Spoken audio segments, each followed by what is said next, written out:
Welcome to this episode of Speak PR. Today, I'm delighted to have Omri Hurwitz with me. And Omri actually is with us today from Israel. Hi, Omri. Hey, Jim. Thanks for having me, man. It's a pleasure. Mate, it's my pleasure. Thanks for joining us. In fact, you are our first guest from Israel, but we originally connected because you have an agency in California as well. Now, tell us, how are you helping business owners to get noticed? You've got an interesting article in the California Herald, talks about how you help companies to build a brand around their company. Yeah, sure. So our main services is starting at advertising. We do advertising and PR for clients. We help them build a media company around their brand by helping them elevate their podcasts, by getting them press coverage, media coverage, and by advertising certain thought leadership pieces, both on LinkedIn and catching intent on Google as well. So that is our main services. And can you tell us then this idea of building sort of a brand around the product and or the media company around it? Is that accessible for anybody or only big companies? Because it sounds like quite a big job. It is a big job. I think everyone can start out with doing it on their own. And once they want to scale it, they can work with an agency. But a few specific tactics that you can do by yourself is first, you can open up your own podcast. Podcast is an amazing networking environment. Also, you have an amazing way to reach so many people through promoting your podcast. Podcast is number one. The second thing is writing blogs, doing thought leadership videos on LinkedIn, on Facebook, on YouTube. That's number two. Everyone can do that. Number three is pitching to journalists, on your company and what your company is doing. Everyone can start building up his own network of journalists in his specific niche. So I think those are the three main things that literally everyone can start off by themselves. Now, you make it sound easy, but content creation is actually not easy for everybody, right? I mean, that's the bugbear for most people is they're building a business. They haven't got the time to then kind of write about or make videos. Can you give people some advice on where to start or how to start doing that, Omri? Because a blank sheet of paper is kind of hard to work with. So where do you get clients to first put pen to paper or the cursor to the keyboard? So I would start off with letting the key players in my client's company write about the things that they are most interested about, things that come very natural to them, not to try to write an article, not to try to write some very complicated blog post or something, but really use emotion and use their own experiences from their profession and let that flow.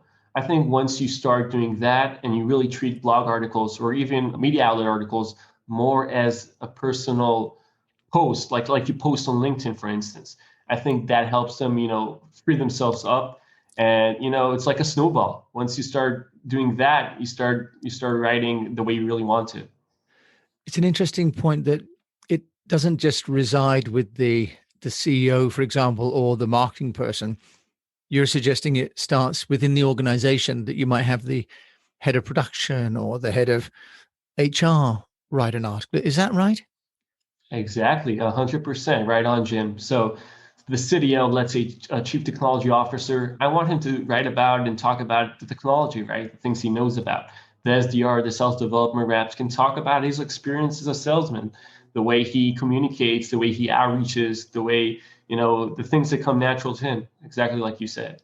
How do you ensure consistency of voice then, Omri? Because in the old days, when I was working in PR with big corporates before the internet, the company had one voice, one author, one press release channel, one person dealing with the outside world. That has been blown apart by the internet. The downside of that is lots of different people speaking about the company from their own perspective. How do you make sure there's a consistent look, feel, narrative to the business? That's a great question, Jim. I tell you, a lot of people, a lot of employees actually are not as comfortable, expressing themselves on social media, on news media coverages. So the thing is, you try to allocate the two or three or the four extroverts on the team who actually really like, being publicized, and you play on their strengths. That's what you do. It takes a lot of time to try to convince someone who's not ready for it to do it. And it's not and I don't feel comfortable doing it. I just go with the guys who want to turn the show on. Okay, so you're like finding the people that are natural communicators within the organization and lifting those guys up and letting them have a platform. 100%. Every company has two or three individuals who are extroverts who want to market themselves out as well and brand themselves out. What about those people that are struggling for time? Can you just tell us what's your view on using sort of audio and people maybe recording an audio and giving it to an agency or a writer?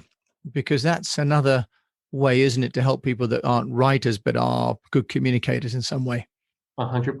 100%. Audio is really increasing in the last few years. We're seeing Clubhouse right now, the new social media app. I haven't tried it yet, but it's the talk of the town. It's an audio for people who don't know. It's an audio app. You basically don't write anything. You just record and you talk straight. It's like a virtual. It's like a kind of a podcast setting, and audio is really helpful. So to answer your question, let's say you don't like writing, but you're on the phone a lot. Why not record those phone calls and use it as a podcast? Why not? You're talking to the person anyway. You're communicating anyway. You're talking about valuable things that can help a lot of people anyway. Use that as a podcast. You don't have to go and think about making a podcast. You just have to record conversations that are already happening. Okay, so this is the great point that it doesn't actually mean extra work. It's just capturing the work you're currently doing, right? And then you talk about building sort of a media company around the brand, and you talked about these different elements. But Omri, one of the biggest challenges for everyone, myself included, is how to get people to know it's there. How do you help with that? I have one answer for you that I truly believe in, and that is advertising. There's no shortcut for that. Advertising. You've got a great piece of content, but everything is so saturated. You advertise. You advertise to a very targeted niche, and that's how you promote your thought leadership pieces, your podcast, your blogs. You advertise.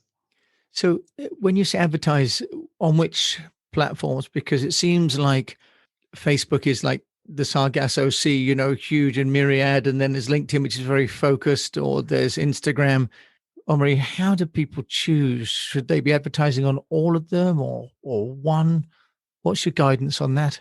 If you're a big B2B company or a tech company and you have the budget, I recommend LinkedIn. You do LinkedIn advertising, and then you can do remarketing through Facebook, because Facebook is a really wide audience. But actually, Facebook remarketing works well if you're doing website remarketing through Facebook. So that's number one. If you're a B2C company, I would stick to Facebook and Instagram. Okay, try to incorporate them both. And YouTube right now is very cheap. It's the CPMs are very low. So I would recommend everybody who has a podcast or a thought leadership video series on YouTube to do advertising on YouTube. And how much money are we talking about, Omri? For those of us that I don't advertise on YouTube, for example. You talk about needing tens of dollars, hundreds, thousands. Yeah, sure. So it really depends. It really depends on the budget for every platform and every company. I can dig on it like this. Okay, so if LinkedIn ads, for people who advertise on LinkedIn ads, they usually have a budget of, let's say, $3,000 monthly, up until $15,000, right? So I would recommend using 20% or 30% of that to advertise on thought leadership stuff, on demand generation, stuff that are not lead generation, right? Your podcast, all those kind of stuff. I think on YouTube, you can get really good results with, let's say, a budget of $1,500. I think that is a good place to start off. And same thing as Facebook, $1,500. That's what I would recommend. That way you can do the testing correctly and you can see if it works for you. Okay, so that's $1,500 a month to start to get some traction on those two media and more on LinkedIn. And LinkedIn is much more expensive. Is it more expensive because it's more productive? The ROI is better, Omri, or is it just because there's a cachet to it? The targeting is there's no better place for targeting than LinkedIn. Job titles, companies. You can actually target specific people in specific companies. And on Facebook, you can't do that. You can't do that anywhere except LinkedIn. That's why they charge a lot. But I'm a big LinkedIn fan, both organic and LinkedIn ads. And by the way, LinkedIn organic, that's another place to go, right? You have a good, even if you're a B2C company, start promoting organic LinkedIn stuff. Start putting your podcast, cut a few clips, short clips out of your podcast and do LinkedIn organic. LinkedIn's amazing for that. Can you give us an example of, if you like, a campaign that you've put together which has helped a company that had a product but not necessarily broad awareness? Once, let's say you have a company and you're not doing any advertising, right? The minute you start doing advertising and you're doing it correctly, your company is going to grow. You're going to get more leads generated. You're going to get more brand awareness, and hopefully that will translate into revenue. If your company is already doing advertising, but is only doing, let's say, lead generation stuff, so they're gating ebooks and they're gating webinars and those kind of stuff. So I would come in and I would add more demand generation stuff. It's like ungated content, more thought leadership stuff, more podcasts, blogs, etc. And then the company's going to see an impact. They're going to get more website visitors, more people are going to know about them, and I believe that will translate into revenue. And the third, case study or big picture strategy is if a company is already doing demand generation and they're already doing lead generation, I come in and tell them, so guys, let's get media coverage for you guys. Yeah. And then media coverage completes the whole picture. You mentioned the difference between gated and ungated. Omri, do you want to just tell us what's the difference? So gated content is content that you ask your potential customers to fill in a form so they can get the info. So for example, if I write a blog and I'm not going to let you, and I'm advertising it to a potential client, but if my potential client wants to read my blog, he needs to fill out his phone number, his contact info, his email address. That's gated. That's lead generation. Ungated is demand generation. Was when I advertise the blog, but with no commitment from the potential client. He can literally click that and go see my blog without leaving any contact info. I'm a big fan of ungated stuff. How do you get the proportions right, Omri? So my advice is doing 70% ungated stuff and capturing the demand with 30%. So for instance, the 30% of doing gated content will be remarketing stuff. People who have already seen your blogs, your podcasts, your content, they're already exposed to you. And then you use lead generation as remarketing, basically. So that's the 30%. And 70% for ungated stuff. So what about this sort of creation of funnels? I've been working with a client on lead attribution. If it comes from PPC, from pay-per-click, it's quite easy. How are you dealing with attribution from public relations? Because you've mentioned the importance of PR. How are you overcoming that reservation that many clients have? On the tactical side of it, through Google Analytics, you have a feature to see where your traffic to your website is coming from. So if you have, let's say, an article published on, let's say, the New York Times, you can actually see how many people clicked on a backlink from the New York Magazine back to your website, right? And then you can track it and see how much attribution you want to locate to that. That's on the tactical side. On the big picture side, the philosophical side, I recommend not doing that at all. If you're doing PR correctly, you feel the PR working. You don't need the numbers to tell you. That's like how I look at it personally. But to answer your question, to tracking it, you can do it through Google Analytics or another analytics database platform. So it's really changed from the day when public relations or media relations was in print, and then there was a separation between someone reading it and someone maybe going to the store or ringing the factory. Right. So digital has really brought that together. 100%. Are there some companies or people that you think have kind of mastered this brand around the company? You talk about building That's a wonderful question, Jim. Okay, so I would start with Ryan Serhant. For the people who don't know him, he's a real estate expert in New York. He's basically a celebrity.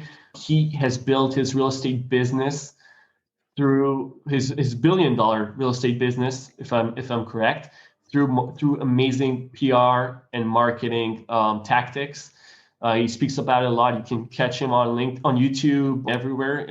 The second guy is obviously Gary Vaynerchuk, right? Things he's doing.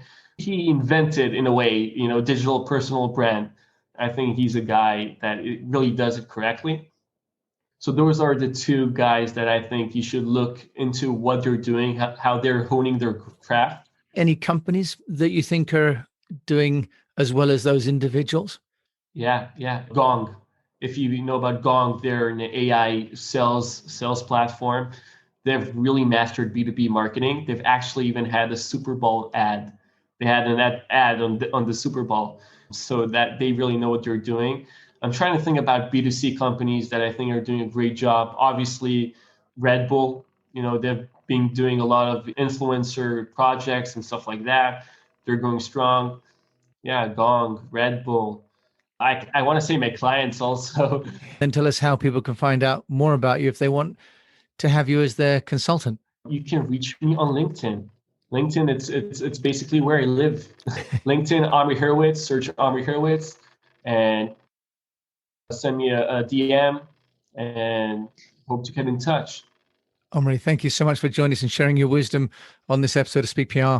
Jim, thanks a lot, man. I really appreciate it, and keep up the great work. Thank you. Very kind of you. And so thank you. You've been listening to the Speak PR podcast. I'm here with Omri Hurwitz, and we wish you the best of health, that you have a sustainable business, and that if you are going to be building a brand, think about building a brand with multiple sources of content and building a business that's supported by a brand that is as important as the business itself. Thank you so much for listening to this episode of Speak PR.